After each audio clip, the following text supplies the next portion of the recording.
33-year-old Janelle Melton lived in Neptune City, New Jersey in 2009. She had an apartment in the Brighton Arms apartment complex. Janelle worked as a social studies teacher at Red Bank Middle School in New Jersey. She had a passion for history and knew how to get her students into it. On September 14th of 2009, Janelle still had not shown up for school by 8 a.m. It was an important day as she had a guest speaker lined up for her students. The school secretary asked Janelle's estranged husband, Michael Melton, to go check on her at her apartment. Janelle met Michael after college. He said he used to flirt with her a bit. They started dating and got married in Jamaica in August of 2003. They both became teachers at Red Bank Middle School. The marriage was good for about 3 years.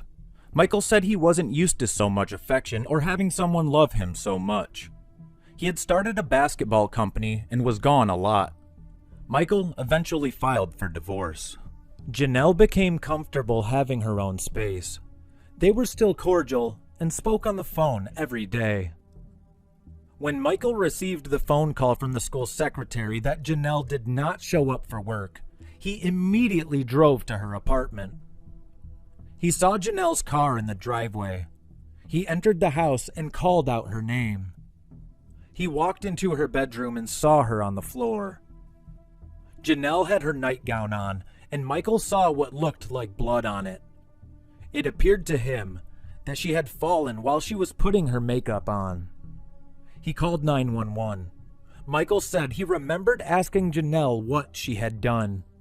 He thought that perhaps she could not handle the separation and had harmed herself. The paramedics arrived at Janelle's apartment around 9:20 a.m. They immediately determined that she was not alive anymore. Investigators found that Janelle had been beaten and tortured over a period of time, probably to get information from her. She had been shot in the head twice and stabbed 5 times. Janelle had been beaten so badly that her jaw was broken in 2 places. Investigators believed at least 2 people were responsible due to the brutality of the slaying. The kitchen window was the point of entry. There was a footprint impression on the chair below the window inside of the apartment. The kitchen had been ransacked. The cabinets were opened, and it appeared as if someone had been searching through the cereal boxes. It is believed that Janelle's life was taken during the night of September 13th in her bedroom. Investigators found a frayed piece of duct tape, which probably was used as some kind of binding. The duct tape had blood on it, and there were latex gloves found near Janelle's body. The evidence was collected and stored so that it could be used later. Michael was interviewed by the police, as he was the one that first found her body. Police first tried to collect any information about his relationship with Janelle. Michael admitted that they were still sometimes having relations. He said he felt like the questions were very evasive, but the police needed as much information as they could. Michael said he was visiting a friend on the night that Janelle's life was ended. His alibi was looked into. The police spoke to Michael's friend. His phone records didn't put him anywhere near Janelle's apartment on the night of the crime. Michael also consented to a DNA swab. 2 days after Janelle's slaying, a newspaper article came out. In the article, it said Michael was her estranged husband and Janelle was found slain in her home. The article also mentioned that the divorce was to be finalized on October 6th. Michael realized that people thought he was responsible for taking her life. Michael said everyone turned on him. Janelle's family and their colleagues all believed he was responsible. Michael's friend was an attorney. He agreed to defend him pro bono. He was told not to speak to anyone. When Michael returned back to work, he had a memo on his desk saying he could not teach anymore or have any contact with students. Michael met the school officials with his attorney. It was recommended to him that he take a desk job while the investigation was ongoing. On November 10th of 2009, 2 months after Janelle's body was found, the DNA came back from on the duct tape. The duct tape had Michael's DNA on it. Janelle's DNA was also found on it from the blood that was left behind. The police believed that Janelle had been duct taped to a chair before the attack. Michael claimed that the tape had been stuck to his shoe when he found Janelle, so he used his hands to pull it off, and that was why his DNA was on it. Realizing no one believed that he was innocent, Michael turned to alcohol and even contemplated taking his own life. There was also DNA found on the pink lighter, but it unfortunately came back as inconclusive. All of the evidence was transferred to the New York City Medical Examiner's Office for additional analysis. A few months after Janelle's slaying, investigators were still receiving tips. One neighbor believed he had heard a loud noise. One woman said her dogs were awoken by the noise. A tall black male that did not live in the complex was spotted near the apartment acting suspiciously. Many people close to Janelle were angry that these neighbors had been sitting on this information for months. On December 3rd of 2012, 3 years after the crime, the police learned that they had a DNA match from the lighter. It came back as belonging to Gregory Jean-Baptiste, a Bloods gang member. He was then questioned by the police. Baptiste said that he had never seen Janelle before and had never been at her apartment. The police went in circles with Baptiste as he would not confess to anything. After 27 minutes, he refused to talk anymore. Michael reached out to a friend to help clear his name. The friend went out to talk to people in the area. The friend actually got crucial information, and Michael told police about what he had heard. Apparently, gang members were looking for a drug dealer named David James, aka Munch. David lived directly next to Janelle. It was rumored that David had $15,000 in a freezer. His girlfriend was overheard by these people talking about drugs at a party. They ended up at the wrong apartment and assumed Janelle was the girlfriend of David. Investigators then went out searching for anyone who would talk. Finally, an informant gave them 3 names. A fourth person, a woman, was their getaway driver. The men were identified as Ebenezer Bird, Gregory Jean-Baptiste, and Jerry Spaulding. All 3 were part of the Bloods gang. The woman was later identified as Elizabeth Pinto, a former girlfriend of Ebenezer Bird. It was on December 1st of 2015 that a woman named Narika Scott identified Elizabeth Pinto as the getaway driver. Narika had been Ebenezer Bird's current girlfriend. She went to the police after hearing his confession during one of their prison visits. It was clear to the police that she had been very afraid to come forward. Elizabeth Pinto was interviewed. She was also afraid to talk. She finally said Janelle deserved justice and admitted that she was the getaway driver. She said that all 3 men dressed in black and told her where to drive. Pinto was shown photos of all 3 men and she was able to identify them by name. She said she did not know where she was driving to. She agreed to show where she had dropped them off. She pled guilty to conspiracy and agreed to testify against all 3 men. Pinto was also able to tell the police that all 3 men had put on latex gloves. Pinto dropped them off nearby and watched them walk across the street towards the apartment. On March 23rd of 2016, all 3 men were charged with taking Janelle's life, second-degree robbery, conspiracy, and unlawful weapons charges. They all maintained their innocence. The trial began on January 17th of 2019. Elizabeth Pinto was the star witness for the prosecution. The defense argued that Michael was the real culprit. The defense claimed that there was still a lot of evidence that had not been tested. The prosecutors believed that Janelle was home alone on September 13th of 2009. Elizabeth Pinto went to the home of Bird's mom and found all 3 men there. They had her drive them over to the Brighton Arms apartments. Baptiste went in through the window and dropped his lighter. He then opened the sliding door to let the others in. Janelle was in her bedroom. Before the attack, they taped her to a chair. They were searching for the money and drugs, but realized that they were in the wrong apartment. They shot Janelle, probably so she would not identify them. The phone records of all three men placed them at Janelle's apartment. They were all found guilty of taking Janelle's life, robbery, conspiracy, and weapons charges. A fourth man, James Fair, was also found guilty of conspiracy to commit burglary. He had been the one to spread the word that David kept his money in the freezer. They were all sentenced to life in prison. Elizabeth Pinto pled guilty to conspiracy and was sentenced to probation. Their crime spree, which spans over 28 years, is over, said Superior Court Judge Joseph W. Oxley. James Fair is serving an 82-year sentence from unrelated charges. One of Melton's sisters, Connie Sadler, told the judge about the victim's dedication to her profession and her students. Janelle was not just a teacher by profession, Connie said. It was her mission. I believe Janelle knew that teaching was her calling from God. Janelle wanted to do more than inspire students academically. She wanted to make a real and lasting impact in their hearts and their lives. What the three men did to her sister was a heinous and demonic act, Connie said.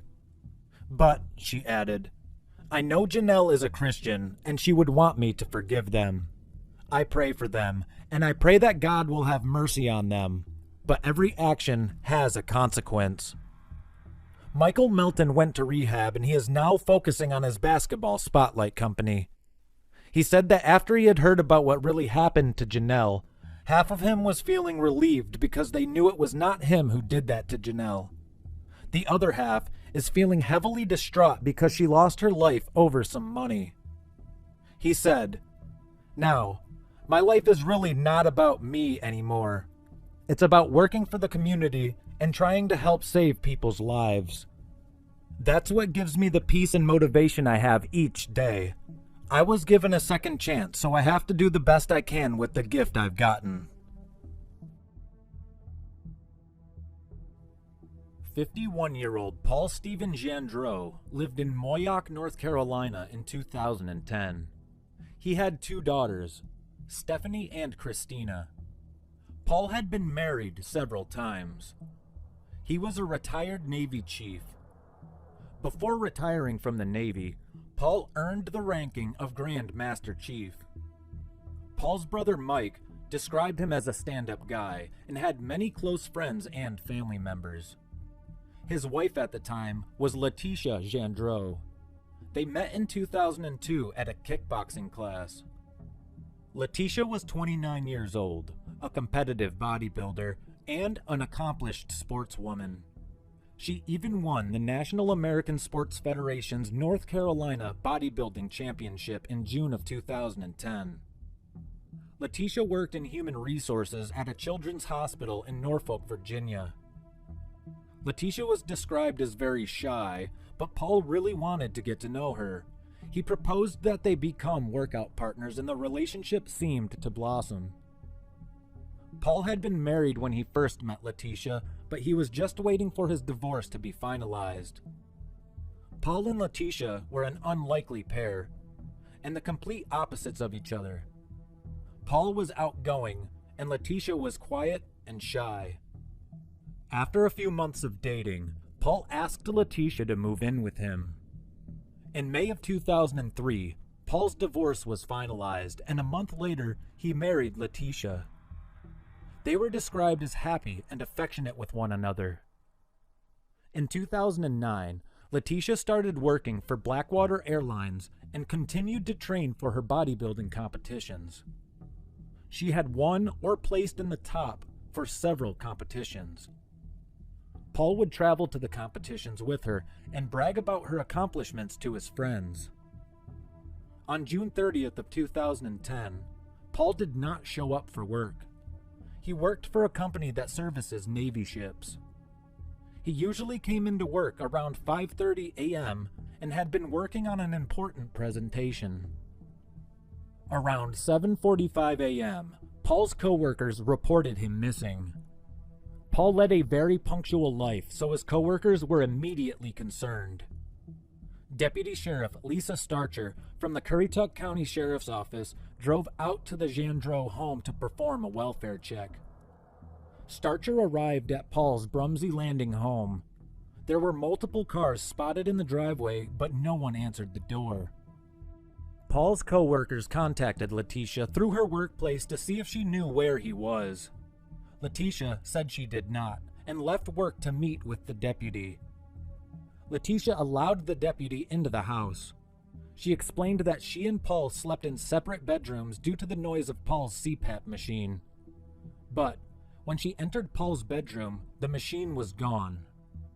Letitia explained that they had an open relationship and were both seeing other people. Letitia said Paul most likely just left on his own to stay with one of these other women. But after a few days of back and forth and no news of Paul's whereabouts, the authorities determined some foul play was involved. Paul's co-workers came to the same conclusion. They went out looking for him and handed out missing persons flyers. It was clear that everyone respected and loved Paul. On July 1st of 2010, the police were notified that Paul's phone had pinged off a tower in Elizabeth City about 30 minutes from his house. The police canvassed nearby hotels and learned that Paul may have been spotted at a Hampton Inn. The manager of the hotel was shown Paul's photo and said that she saw him the night before and that morning. She said that Paul was acting odd. However, this turned out to be a case of mistaken identity. Paul had not registered at the hotel and he was not seen on any of the surveillance cameras. Later that same day, a construction worker found Paul's phone in the parking lot of an elementary school in Elizabeth City. The construction worker had called Paul's brother Mike Jandreau, who said that his brother was missing. The construction worker then turned Paul's phone into the Elizabeth City Police Department. The police continued to canvass the area near the elementary school. A utility worker also claimed to have spotted Paul walking down the street. However, the police were sure that it was a case of mistaken identity, which they would later be right about. Still on July 1st, the police received a 911 call from one of Paul and Letitia's neighbors. They had spotted Letitia and an unknown man moving furniture from the house. The man was later identified as Letitia's brother, 39-year-old Eugene Askew. When the police arrived, they told Letitia to move the furniture back into the house. She complied and said she was getting some new furniture and taking the old stuff to put in storage. Letitia and Paul's neighbors had also noticed that Letitia was putting things up on the windows to keep people from looking in. Letitia had used wrapping paper and frosting spray to cover up the windows. The neighbors and co-workers told the police that things in the Jandreau's marriage had taken a dark turn. After trying to have a baby, Letitia had gotten pregnant with twins after going through several rounds of IVF. Letitia ended up losing the babies about 21 weeks into the pregnancy. Letitia had also said they were separating and both seeing other people. Paul's coworkers said that Paul had filed for divorce and wanted Letitia out of the house. 2 weeks before he disappeared, Paul had filed a report that someone had keyed his car. Paul kept his beloved Dodge Charger in pristine condition. The police learned that it had most likely been Letitia because the car had been kept in the garage. Letitia had mentioned this to the police, but never admitted to doing it. On July 2nd, Letitia agreed to turn over Paul's personal computer. But when the police went to the Jandreau's house, she wasn't there. The note on the door said, "Went to River's Edge. Call me on my cell. Thanks." However, Letitia did not answer her phone. Letitia ended up calling 911 to report that people were outside her house when she was not home. She told the dispatcher that she was in Chesapeake, Virginia. The dispatcher was able to trace the phone call from the Brunsey Landing home. Letitia was inside the house, and her behavior had become very odd. Just after midnight on July 3rd, the police returned to the house with a search warrant. Letitia did not answer the door. The police found the garage door unlocked, but it was barricaded with heavy garbage. They were eventually able to make entry and found Letitia hiding in a closet covered by clothes. Letitia was read her rights and claimed she had been hiding because she was afraid that people thought that she did something to Paul. She kept her head in her hands and would not make eye contact. While Letitia was being questioned, other detectives were searching the house. In a twist, in the master bedroom where Paul slept, the police found blood spatter, a bullet hole in the wall, and a bullet skid mark under a rug. The rug had been glued to the floor. In the garage, the police discovered a blue tote. A shower curtain was taped over the top of the tote. After removing the shower curtain, the police were hit with the smell of decomposition. Paul's body was recovered under several layers of plastic, tape, and kitty litter. He was shot with a .45 caliber handgun 5 times, once each in the abdomen, chest, thigh, neck, and hand. Paul had about 12 lacerations to his head that were consistent with being struck by a blunt object such as a pistol. His cell phone was missing from the residence. Officers discovered an assortment of cleaning supplies in the residence and reported that the primary bedroom's hardwood floor looked like it had been scrubbed. The officers also confiscated spent bullets from the scene. They also confiscated duct tape, caulking, and plastic wrap among other items from the kitchen. Letitia was confronted about what they had found. She then spun a story about how she had hired several men in Elizabeth City to beat up Paul. She said she met random men on the street in Elizabeth City and said that Paul was mistreating her. The police did not believe Letitia and they arrested her. In yet another twist, after spending about a day in jail, Letitia said she wanted to talk. Now, she said, she did take Paul's life, but in self-defense. Letitia said Paul attacked her on the morning of July 30th of 2010. She said he came into her room with a gun and said he wanted her out of the house by the time he came home from work. Letitia said she grabbed her gun, a .45mm, walked to Paul's bedroom and just kept shooting. She said they struggled even after he was shot several times. The police recovered Letitia's gun from her car at the house. The gun was registered to one of Letitia's boyfriends, Kyle Koenig, a retired Air Force general. She had stolen the gun from him. Letitia had been sued by another boyfriend. The police found a copy of the lawsuit at the house.